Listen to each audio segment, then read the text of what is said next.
Nhà mình đã chuyển sang dùng hẳn khăn tắm của nhà Royal này vì giá thành hợp lý và khả năng thấm hút nước cực tốt. Khăn được làm từ chất liệu cotton cao cấp, bề mặt thì vô cùng mềm mịn, không bị bai xù, không bị phai màu khi giặt. Điểm mà mình thích nhất ở em khăn tắm này là khả năng thấm hút nước cực tốt. Mình đổ tận 2 cốc nước mà khăn vẫn thấm hút nước tốt nha.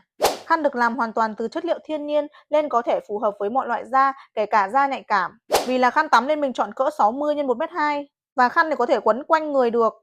Mỗi chiếc khăn sẽ được đựng trong một túi xịn sò như thế này. Nếu như bạn nào đang muốn tìm một em khăn tắm giá cả bình dân nhưng mà chất liệu tốt thì tham khảo thử em này nha. Mình dùng thì ưng lắm luôn ạ. Ngoài khăn tắm thì shop còn có cả khăn gội, khăn mặt. Bạn nào muốn mua bộ ba thì rất là tiện luôn ạ. Link mình để rồi hàng góc trái màn hình cho bạn nào cần nha.